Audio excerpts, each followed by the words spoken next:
Hello everyone, welcome back to our channel. जैसे कि आपको पता है हम अपना केवीएस टीजीटी साइंस बायोलॉजी का सिलेबस कवर कर रहे हैं। अगर आप अपने केवीएस टीजीटी साइंस बायोलॉजी के सिलेबस को देखोगे तो ये 8 यूनिट आपको देखने को मिलेगी, जिसमें से हम cell, tissue, life process, control and coordination, reproduction, heredity and evolution, food production के टॉपिक को ऑलरेडी कंप्लीट कर चुके हैं।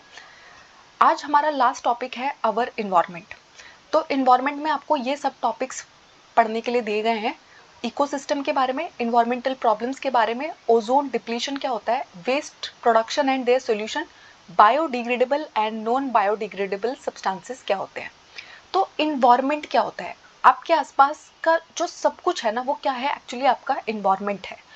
आपके आसपास में जो भी लिविंग चीज़ें हैं, जो भी नॉन लिविंग चीज़ें हैं, वो सब क्या कॉन्स्टिट्यूट करती है? आपके इन्वायरमेंट को कॉन्स्टिट्यूट करती है। आपके पास जो मिट्टी है, पानी है, हवा है, एनिमल्स है, प्लांट्स है, फर्नीचर है, आपके घर वाले अगर आपके साथ रूम में बैठे हुए हैं तो वो सब क्या कॉन्स्टिट्यूट कर रहे हैं? आपके इन्वायरमेंट को कॉन्स्टिट्यूट कर रहे हैं, ठीक है।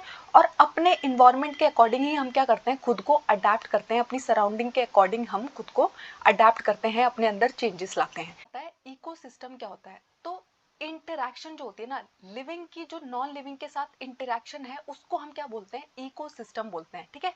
तो देखो, इन्वायरमेंट के अंदर आता है living and non living things जो है वो प्रेजेंट है, लेकिन जब उनके बीच में जो इंटरैक्शन होता है उसको हम क्या बोलते हैं? इकोसिस्टम बोलते हैं। इसलिए आपका इकोसिस्टम जो है वो दो कंपोनेंट से मिलकर बना होता है। एक होता है बायोटिक कंपोनेंट, एक होता है एबायोटिक कंपोनेंट। तो आपके इकोसिस्टम में जितने भी लिविंग ऑर्गेनिज्म है उनको हम क्या बोलते हैं? बायोटिक कंपोनेंट बोलते हैं। यानी कि अगर आप ह्यूमंस है, आप बायोटिक कंपोनेंट है इकोसिस्टम का। अगर कोई माइक्रो ऑर्गेनिज्म है, कोई एनिमल है, कोई प्लांट है, ठीक है, एनीथिंग विच इज लिविंग, तो उसको हम क्या बोलते हैं? बायोटिक कंपोनेंट बोलते हैं।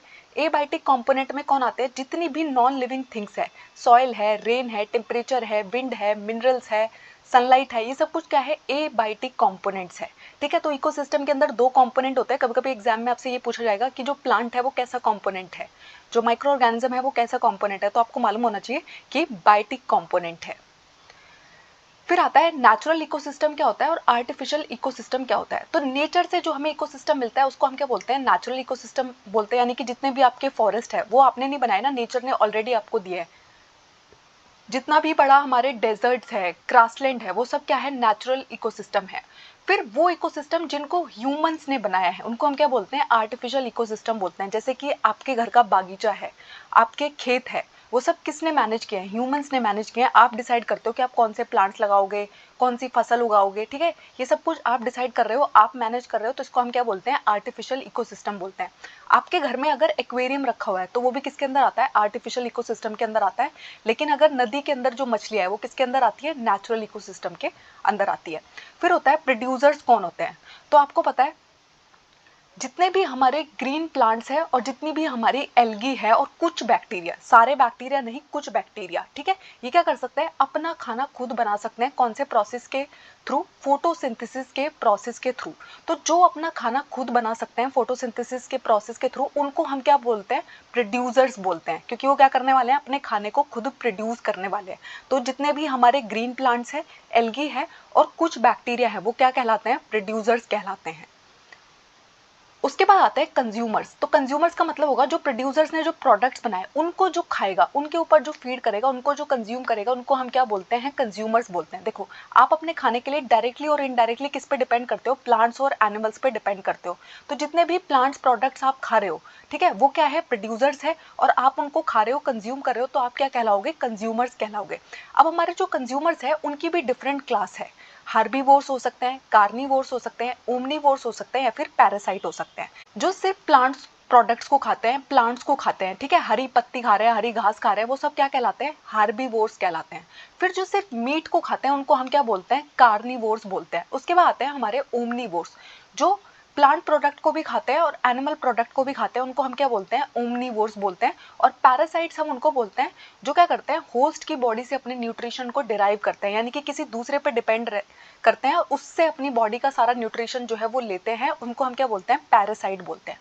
उसके बाद आते हैं हमारे डीकम्पोजर्स। तो आपको पता है जितने भी हमारे माइक्रो ऑर्गेनिजम्स है, बैक्टीरिया है, फंजाई है, वो क्या करते हैं? जितना भी डेड जितने भी डेड एनिमल्स और प्लांट्स हमारे पास है, जितना भी हमारा वेस्ट प्रोडक्ट है, उनको ब्रेक डाउन करने का काम करते हैं, उनको कॉम्प्लेक्स से सिंपल फॉर्म में तोड़ने का काम करते हैं और क्या रिलीज करते हैं, इनऑर्गेनिक सब्सटेंस को रिलीज करते हैं हमारी मिट्टी के अंदर। ठीक है, इसको हम क्या बोलते हैं, इस पूरे प्रोसेस को हम क्या बोलते हैं, डीकंपोजर्स बोलते हैं। अब देखो डीकंपोजर्स हमारे लिए बहुत इंपॉर्टेंट क्यों है। आपको पता है ह्यूमंस है ना बहुत सारा वेस्ट जनरेट करते हैं, अगर डीकंपोजर्स प्रेजेंट ना हो तो कूड़े के पहाड़ी पहाड़ लग जाएंगे। ठीक है, तो वो क्या करता है, धीरे धीरे इन सबको ब्रेक डाउन कर देते हैं, क्लीनिंग का काम करते हैं, स्कैवेंजर्स का काम करते हैं। तो डीकंपोजर जो है वो बहुत ज़्यादा इंपॉर्टेंट रोल प्ले करते हैं हमारे इन्वायरमेंट के अंदर। उसके अलावा जितने भी न्यूट्रिएंट है उनकी रिसाइकलिंग में हमारी हेल्प कौन करते हैं, हमारे डीकंपोजर्स करते हैं। ठीक है, फिर आता है ट्रॉपिक लेवल। क्या होता है, तो आपको पता है पहले प्लांट ने एनर्जी बनाई, फिर उस प्लांट को किसी ने खाया, फिर जिस एनिमल ने उसको खाया उसको भी किसी और ने खाया, तो इसको हम क्या बोलते हैं, फूड चेन बोलते हैं। तो हर एक स्टेप जो है फूड चेन का, हर एक लेवल जो है, वो प्लांट जो है वो भी किसी लेवल पे प्रेजेंट है, कोई जो फ्रॉग है वो भी किसी लेवल पे प्रेजेंट है, ह्यूमन भी किसी लेवल पे प्रेजेंट है। तो हमारी फूड चेन का जो ईच स्टेप होता है, हर एक जो लेवल होता है, उसको हम क्या बोलते हैं, ट्रॉफिक लेवल बोलते हैं। ठीक है, अब जो हमारे ऑटोट्रॉप्स है, जिनको हम क्या बोलते हैं, प्रोड्यूसर्स भी बोलते हैं, जो अपना खाना खुद बना सकते हैं, उनको हम क्या कहते हैं, ऑटोट्रॉप्स कहते हैं। ठीक है, तो उनका जो लेवल है वो एकदम फिक्स रहता है। फर्स्ट टॉपिक लेवल पे हमेशा कौन प्रेजेंट होगा, ऑटोट्रॉप्स प्रेजेंट हो गए, क्योंकि वही तो प्रोड्यूसर्स है, वहीं से तो हमारी जो फूड चेन है वो स्टार्ट होती है। ठीक है, तो क्या होता है, वो सोलर एनर्जी को लेते हैं और उस एनर्जी को कैप्चर करके क्या कर देते हैं, उसको फूड में कन्वर्ट कर देते हैं। ठीक है, फिर उसको कौन खाएगा, हमारे कंज्यूमर्स खाएंगे, जिनको हम क्या बुलाते हैं, हेटेरोट्रॉप्स बुलाते हैं। ठीक है, जो डायरेक्टली और इनडायरेक्टली प्रोड्यूसर्स पे डिपेंड करते हैं, उनको हम क्या बोलते हैं, हेटेरोट्रॉप्स बोलते हैं, फिर कंज्यूमर्स बोलते हैं, फिर हमारे कंज्यूमर्स प्रेजेंट होता है। तो आपको मालूम होना चाहिए कि जो हमारी फूड चेन का हर एक लेवल है वो क्या कहलाता है, ट्रॉफिक लेवल कहलाता है। पहला जो लेवल है उस पर हमेशा कौन प्रेजेंट रहते हैं, आपके प्रोड्यूसर्स प्रेजेंट रहते हैं, आपके ऑटोट्रॉप्स प्रेजेंट रहते हैं। ठीक है, फिर हार्बीवोर्स जो है उनको हम क्या बोलते हैं, प्राइमरी कंज्यूमर बोलते हैं। देखो सबसे पहले प्लांट से, अब जो प्लांट को खाएगा वही तो नेक्स्ट लेवल पे प्रेजेंट होंगे ना, तो वहां पर कौन प्रेजेंट होता है, आपके हार्बीवोर्स प्रेजेंट होते हैं। ठीक है, फिर आते हैं अब हार्बीवोर को जो खा जाएगा, यानी कि स्मॉल कार्निवोर वहां पर हो सकता है। ठीक है, और उसके बाद कौन आएगा, फिर आते हैं आपके बड़े जो कार्निवोर्स होते हैं, जो उसको खा जाएंगे। ठीक है, अब आप कहोगे कि ओमनीवोर का क्या है, देखो उनको हम फिक्स नहीं कर सकते, क्योंकि वो तो डायरेक्टली प्लांट भी खा सकते हैं, डायरेक्टली किसी एनिमल को भी खा सकते हैं, तो उनका जो लेवल है वो हम एकदम फिक्स नहीं बता सकते कि वो कहाँ पर प्रेजेंट रहेंगे। ठीक है, अब देखो आपको पता है हमारे जो ग्रीन प्लांट्स है वो क्या करते हैं, सूरज की जो रोशनी पहुंच रही है उसकी अराउंड 1% एनर्जी को वो कैप्चर कर लेते हैं, और जो हमारी प्लांट्स की लीव्स के अंदर क्लोरोफिल प्रेजेंट है वो क्या करते हैं, इस लाइट एनर्जी को केमिकल एनर्जी में कन्वर्ट करके फूड को प्रोडक्शन कर देते हैं। ठीक है, तो कितनी सनलाइट इन्होंने कैप्चर की थी, 1% सनलाइट को इन्होंने कैप्चर किया था। अब देखो ग्रीन प्लांट ने जो एनर्जी बनाई थी उसको प्राइमरी कंज्यूमर ने खा लिया। ठीक है, तो बहुत सारी जो एनर्जी है वो तो इन्वायरमेंट में लॉस्ट हो जाती है, और अराउंड 10% ही कहाँ पहुंची, हमारे प्राइमरी कंज्यूमर के पास पहुंची। ठीक है, उसके बाद जो हमारे प्राइमरी कंज्यूमर के पास टोटल एनर्जी थी उसका नेक्स्ट 10% जो है वो नेक्स्ट लेवल पे पहुंचता है, इसलिए इसको हम क्या बोलते हैं, 10% लो बोलते हैं। ठीक है, अब देखो सबसे पहले अगर टोटल एनर्जी 100 थी, 100 का 10% आगे गया तो कितना बचा। ठीक है, अब उसका भी 10% आगे गया तो बहुत कम बच गया। इसलिए हमेशा आप देखोगे ना आपकी फूड चेन के अंदर है ना 4 से 5 लेवल ही होते हैं। क्यों, उससे ज्यादा लेवल क्यों नहीं होते हैं, क्योंकि अगर उससे ज्यादा बड़ी चेन अगर आपकी होगी तो जो लास्ट ट्रॉफिक लेवल पे है उसके खाने के लिए तो बहुत ही कम एनर्जी प्रेजेंट है, उसको तो कुछ एनर्जी मिल ही नहीं पाएगी, वो अपने आपको सर्वाइव ही नहीं कर पाएगा। इसलिए हमेशा हमारी फूड चेन के अंदर 3 से 4 लेवल ही रहते हैं। ये देखो सबसे पहले कौन है, सबसे ट्रॉपिक लेवल पे सबसे नीचे कौन प्रेजेंट होता है, हमारे फर्स्ट लेवल पे प्रेजेंट है प्रोड्यूसर्स, जिसमें मोस्टली कौन आते हैं, आपके प्लांट्स आते हैं। अब प्लांट्स को जो खाएगा उसको हम क्या बोलते हैं, प्राइमरी कंज्यूमर बोलते हैं। प्राइमरी कंज्यूमर को जो खाएगा उसको हम क्या बोलते हैं, सेकेंडरी कंज्यूमर बोलते हैं। और सेकेंडरी कंज्यूमर पे जो फीड करेगा उसको हम टर्शरी कंज्यूमर बोलते हैं। 3 से 4 लेवल ही आपको देखने को मिलेगा, 3 यहाँ पर फूड चेन आप देख सकते हो। सबसे पहले क्या हुआ, आपके जो ग्रीन प्लांट्स है उसको किसने खाया, डियर ने खा लिया, और डियर को कौन खा गया, लायन खा गया। दूसरे वाली चेन में देखो यहाँ पर आपके प्लांट्स प्रेजेंट है, इसको ग्रास होपर ने खाया, ग्रास होपर को कौन खा गया, फ्रॉग खा गया, फ्रॉग को कौन खा गया, स्नेक खा गया, और स्नेक को कौन खा जाएगा, हमारा वल्चर खा जाएगा। ठीक है, तो 3 से 4 लेवल ही प्रेजेंट रहते हैं, और बहुत सारे कॉम्बिनेशन बन सकते हैं कि कौन प्रेजेंट होगा। सनलाइट जो होती है उसका सिर्फ 1% हमारे प्लांट्स जो है वो कैप्चर करते हैं। फिर हमारे प्लांट्स के पास जो एनर्जी थी उसका 10% प्राइमरी कंज्यूमर के पास जाता है। प्राइमरी कंज्यूमर के पास टोटल एनर्जी का 10% आगे जाता है, उसका 10% आगे जाता है, और ये 10% जो है ये हमेशा रिड्यूस होते जा रहा है, जिसकी वजह से क्या होता है, जो सबसे लास्ट ट्रॉपिक लेवल पे होता है उसके पास बहुत ही कम एनर्जी पहुंचती है। अब देखो फूड वेब क्या होती है। देखो जिस तरीके से, जिस सीक्वेंस से मैंने आपको बताया ना, हमेशा ऐसा नहीं होता। तो बहुत सारी फूड चेन्स जो है वो आपस में इंटरकनेक्टेड रहती है। इसको हम क्या बोलते हैं, फूड वेब बोलते हैं। देखो समझो, ऐसा तो नहीं होगा ना कि डियर को लायन ही खा सकता है, हो सकता है डियर को कोई और खा जाता, ठीक है। ऐसा भी नहीं है कि जो हमारा ग्रास होपर है उसको कौन खाएगा, सीधा मेंढक ही खाएगा, कोई और भी आके इसको खा सकता था, सीधा डायरेक्टली वल्चर आके इसको खा सकता था, ठीक है। तो इंटरकनेक्टेड फूड चेन्स को हम क्या कहलाते हैं, फूड वेब कहलाते हैं। अब देखो एनर्जी का जो फ्लो है ना वो यूनिडायरेक्शनल है। कभी ऐसा नहीं होगा कि जो आपका टर्शरी कंज्यूमर है वहां से 10% एनर्जी किसके पास पहुंच जा रही है, प्लांट के पास पहुंच जा रही है। हमेशा क्या होगा, प्लांट से एनर्जी नेक्स्ट लेवल पे जाएगी, नेक्स्ट लेवल से नेक्स्ट लेवल पे जाएगी, नेक्स्ट लेवल से नेक्स्ट लेवल पे जाएगी, और हमेशा है ना रिड्यूसिंग फॉर्म में जाएगी। ऐसा नहीं होता कि प्लांट के पास जो है वो एनर्जी कम होगी और जो आपके फोर्थ ट्रॉपिक लेवल पे प्रेजेंट है उसके पास एनर्जी बहुत ज्यादा होगी। तो एनर्जी का फ्लो जो है वो हमेशा यूनिडायरेक्शनल होता है, एक ही डायरेक्शन में जाता है, बैकवर्ड डायरेक्शन में नहीं जाता, बाई डायरेक्शनल नहीं होता है, ठीक है। दूसरा क्या होता है, एनर्जी अवेलेबल जो है हर एक ट्रॉपिक लेवल पे जैसे जैसे वो आगे जा रही है तो बहुत सारे लॉसेस के कारण हमेशा कम होती जाती है। इसीलिए आप देखेंगे हमेशा आपसे क्वेश्चन पूछा जाता है कि एक ऐसे पिरामिड का नाम बताइए जो हमेशा अपराइट पोजीशन में ही देखने को मिलता है। तो वो कौन सा होता है, एनर्जी का पिरामिड हमेशा सीधा होता है। ऐसा क्यों होता है, क्योंकि एक तो इसका फ्लो जो है वो यूनिडायरेक्शनल है, दूसरा क्या है, विद टाइम ये हमेशा डिक्रीज होती है, ठीक है। देखो आपके घर पे है ना 5 रोटी थी, किसी ने खाली तो 4 ही बची ना, ऐसा तो नहीं होगा वहां पे 6 रोटी बच जाएंगी, ठीक है। तो इसी तरीके से होता है, इसलिए पिरामिड ऑफ एनर्जी जो होता है वो हमेशा सीधा रहता है, अपराइट रहता है। फिर आता है बायोलॉजिकल मैग्निफिकेशन। क्या होता है, तो आपको पता है आजकल हमारे जो क्रॉप प्रोडक्शन है उसमें है ना यील्ड को बढ़ाने के लिए हम बहुत सारे इंसेक्टिसाइड स्प्रे करते हैं, बहुत सारे चीज़ों का, फर्टिलाइजर्स का उसके ऊपर हम स्प्रे करते हैं। अब ये जो हमारे केमिकल्स है, फर्टिलाइजर्स है, ये डिग्रेड नहीं होते हैं। जैसे कि डीडीटी का एक एग्जांपल लेते हैं, डीडीटी जो है वो डिग्रेड नहीं होता है, ये एक्यूमुलेट होते रहते हैं। देखो हमारे जो क्रॉप के ऊपर स्प्रे गए, जैसे कि मान लो वीट के ऊपर स्प्रे गए, अब उसमें है ना बहुत सारा इंसेक्टिसाइड जो है वो वहां पर एक्यूमुलेट हो गया। अब ह्यूमंस ने उसको खाया तो क्या हुआ, ह्यूमंस के अंदर डीडीटी का लेवल इंक्रीज होता चला गया। जब ह्यूमंस मर गए उसको वल्चर ने खाया तो वल्चर के अंदर उसका लेवल इंक्रीज होता चला गया।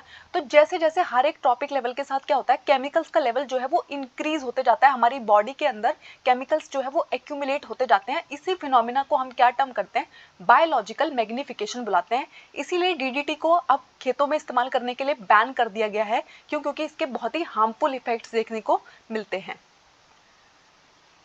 फिर होता है ग्रीन हाउस इफेक्ट, हम किसको बोलते हैं। तो ग्रीन हाउस इफेक्ट को समझने के लिए देखिए, आपने बहुत बार देखा होगा ग्लास हाउस बनाया जाता है, ठीक है। ग्लास हाउस इसलिए बनाया जाता है कि जो सनलाइट है वो ट्रैप की जा सके, और वो जो सनलाइट वहां पर ट्रैप हो जाती है उसकी वजह से एक इन्वायरमेंट के अंदर क्या होता है, आप टेम्परेचर मेंटेन कर सकते हो। सोचो आप है ना कश्मीर में रहते हो, बहुत ज्यादा ठंड पड़ती है और आपको वहां पे कोई पौधा उगाना है जो थोड़ी गर्मी में उगता है, आपको वहां पर गेहूं उगाना है जो 32 डिग्री सेल्सियस में ग्रो करेगा। तो आपने क्या किया है, वहां पे एक ग्लास हाउस लगा लिया। ग्लास हाउस के अंदर आपने एनर्जी ट्रैप कर ली, 32 डिग्री सेल्सियस वहां पर मेंटेन हो गया, ठीक है। अब क्या होगा, बाहर जो टेम्परेचर होगा बहुत ठंड पड़ रही होगी, लेकिन आपके जो ग्लास हाउस है, क्योंकि वहां पर सनलाइट ट्रैप हो गई थी, टेम्परेचर जो है वहां पर इंक्रीज हो जाएगा, वहां पर 32 डिग्री जो है वो मेंटेन रहेगा, ठीक है। इसको हम क्या बोलते हैं, ग्रीन हाउस इफेक्ट बोलते हैं, ठीक है। इस फिनोमेना को हम किस लिए इस्तेमाल करते हैं, ताकि ऐसी जगह पे वो प्लांट्स उगाए जा सके जहां पर वो प्लांट्स वैसे नहीं हो सकते, क्योंकि वहां पर वैसे बहुत ठंड पड़ रही है, ठीक है। इसको हम क्या बोलते हैं, ग्रीन हाउस बोलते हैं। लेकिन इसका एक इम्पैक्ट जो हमें देखने को मिलता है वो क्या है, आपको पता है, जो हमारी एटमॉस्फेयर है वो क्या करता है, वो भी एनर्जी को ट्रैप करता है, वो भी हीट को ट्रैप करने का काम करता है। और जब हद से ज्यादा एनर्जी को वो ट्रैप कर लेता है तो क्या होता है, आपका जो एवरेज टेम्परेचर है, एवरेज ग्लोबल टेम्परेचर जो है वो इंक्रीज होने लग जाता है। इतना इंक्रीज होने लग जाता है कि जो हमारे ग्लेशियर्स है, आइस कैप्स है, वो पिघलने लग जाते हैं।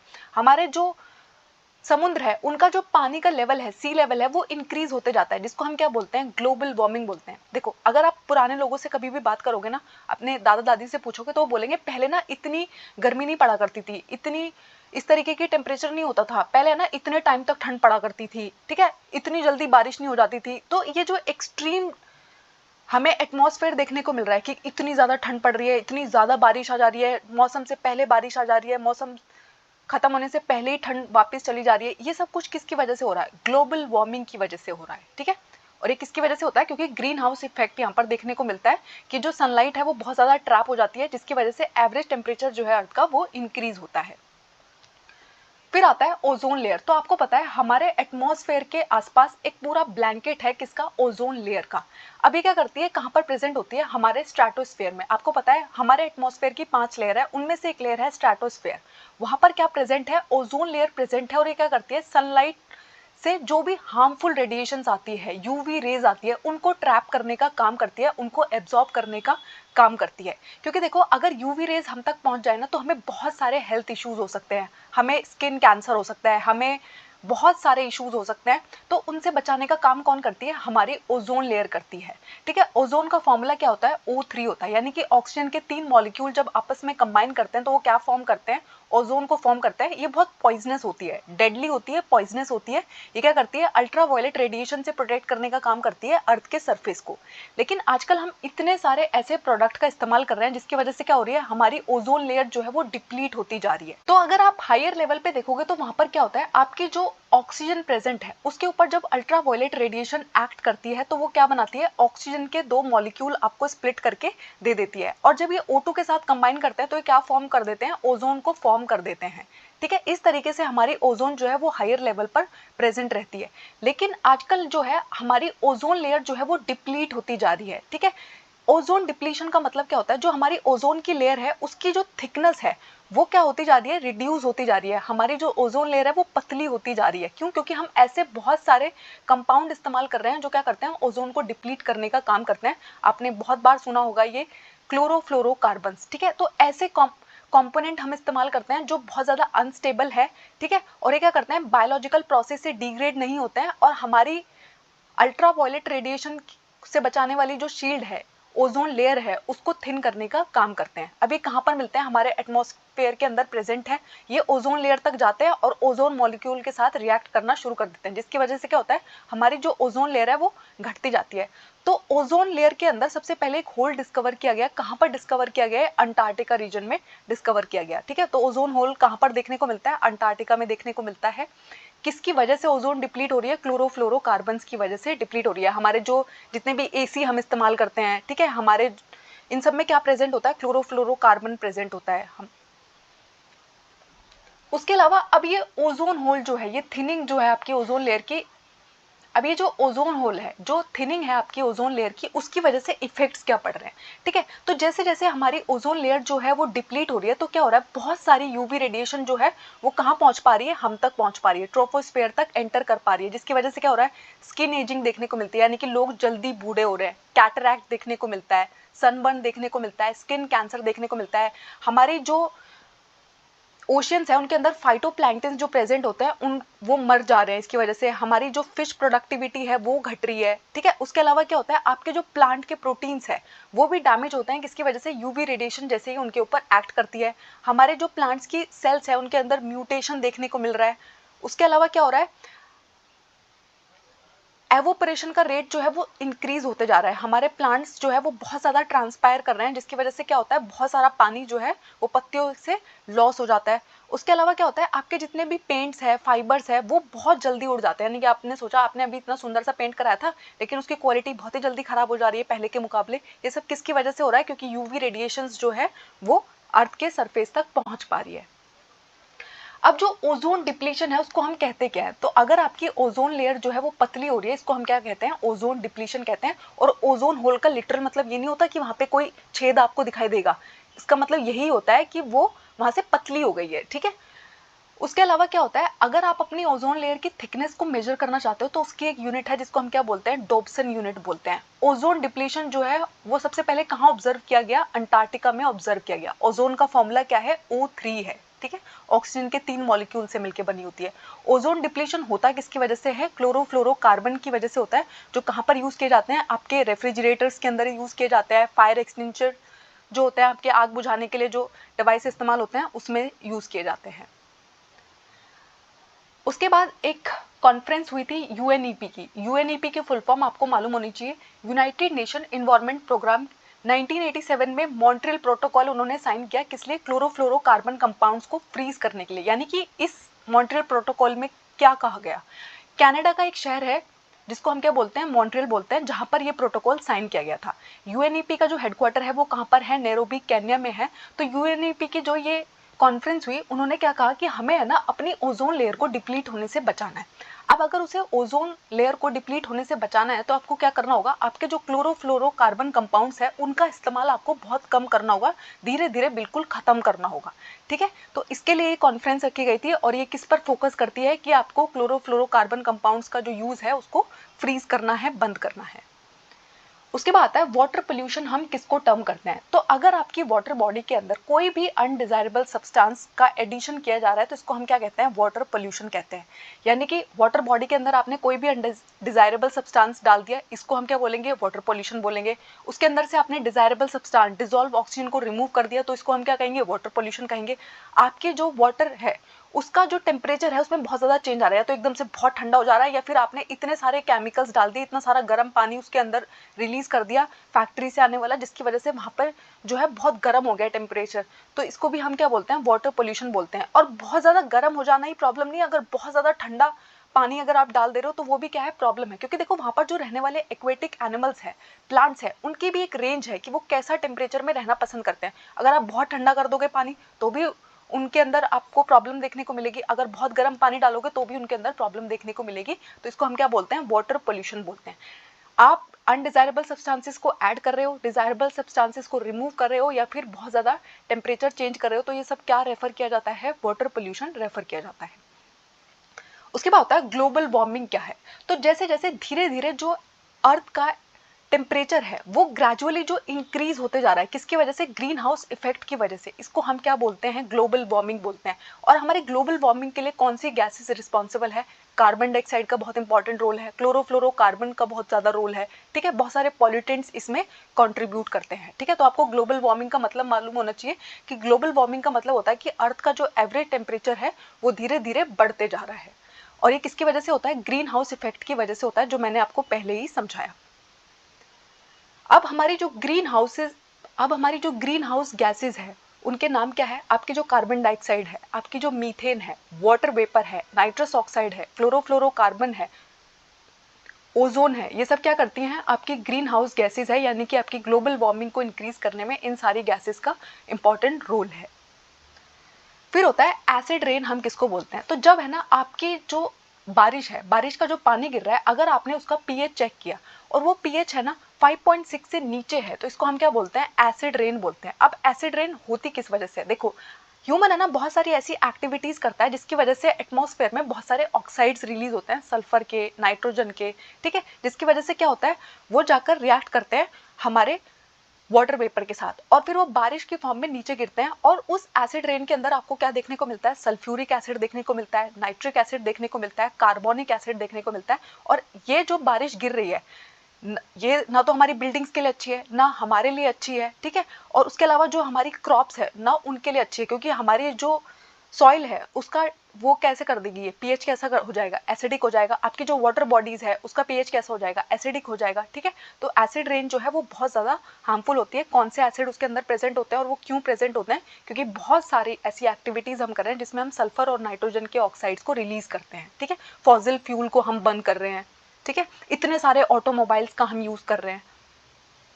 उसके बाद आता है सॉइल पोल्यूशन, हम किसको बोलते हैं। तो सॉइल पोल्यूशन का मतलब होता है अगर आपने सॉइल के अंदर है ना अनडिजायरेबल सब्सटेंसेस का एडिशन कर दिया, यानी कि आप बहुत ज़्यादा फर्टिलाइजर्स डाल रहे हो, बहुत ज़्यादा इंसेक्टिसाइड डाल रहे हो, बहुत ज़्यादा हर्बिसाइड डाल रहे हो, जिसकी वजह से आपकी जो सॉइल की क्वालिटी है, उसका जो स्ट्रक्चर है वो खराब होते जा रहा है।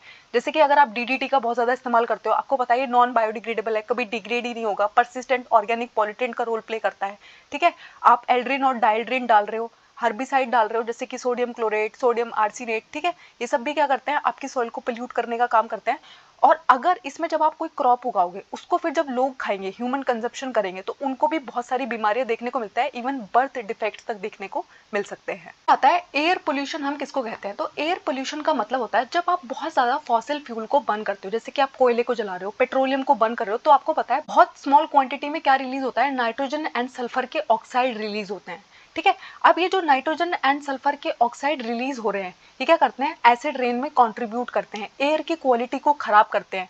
आपके सांस लेने के लिए आजकल एयर की क्वालिटी कितनी खराब होती जा रही है, ठीक है। तो फॉसिल फ्यूल के कंबस्शन से क्या होता है, एयर की क्वालिटी खराब होती है। जितने भी सस्पेंडेड पार्टिकल्स है हमारी हवा में, वो क्या कर रहे हैं, एयर को पोल्यूट करने का काम कर रहे हैं। जितने भी अनबर्न्ड कार्बन पार्टिकल्स है, जिनको हम हाइड्रोकार्बन्स बोलते हैं, वो क्या कर रहे हैं, एयर को पोल्यूट करने का काम कर रहे हैं। तो जब भी आप वाटर के अंदर, सॉइल के अंदर, एयर के अंदर कोई भी अनडिजायरेबल सब्सटेंसेस को ऐड करते हो, डिजायरेबल सब्सटेंसेस को रिमूव करते हो, इसको हम क्या बोलते हैं, पोल्यूशन टर्म करते हैं। फिर होता है बायोडिग्रेडेबल वेस्ट क्या है और नॉन बायोडिग्रेडेबल वेस्ट क्या है। तो ऐसा वेस्ट जिसको हम, जो हमारे डिकम्पोजर्स है, हमारे बैक्टीरिया और फंजाई है, वो उसको सिंपल सब्सटेंसेस में तोड़ सकते हैं, ठीक है, उनको हम क्या कहते हैं, बायोडिग्रेडेबल वेस्ट कहते हैं। जैसे आपके घर में से जितने भी सब्जियों के छिलके निकलते हैं, जितना भी एनिमल का एक्सक्रीटा निकलता है, जितने भी आपका वेजिटेबल वेस्ट निकलता है, वो थोड़े दिन के बाद क्या हो जाता है, कंपोस्ट हो जाता है, डिकम्पोज हो जाता है, ठीक है। वो कैसा वेस्ट है, बायोडिग्रेडेबल वेस्ट। आते हैं नॉन बायोडिग्रेडेबल वेस्ट। तो ऐसा वेस्ट जिसको हमारे माइक्रो ऑर्गेनिजम्स जो है, हमारे डिकम्पोजर जो है, वो तोड़ नहीं सकते, हजारों साल तक वो ऐसे ही प्रेजेंट रहेंगे, ठीक है, पोल्यूट करेंगे, उसको हम क्या बोलते हैं, नॉन बायोडिग्रेडेबल वेस्ट बोलते हैं। जैसे कि प्लास्टिक, तो प्लास्टिक, पॉलीथीन अगर कुछ भी पड़ा रहता है, वो हजारों साल तक क्या रहेगा, उसी फॉर्म में रहता है। इनको हम क्या बोलते हैं, नॉन बायोडिग्रेडेबल वेस्ट बोलते हैं। Thank you. आई होप इस टॉपिक में आपको कोई डाउट नहीं है। अगर कोई डाउट है तो मुझे कमेंट्स में ज़रूर बताइएगा। हमारे चैनल को लाइक कीजिएगा, शेयर कीजिएगा, सब्सक्राइब कीजिएगा।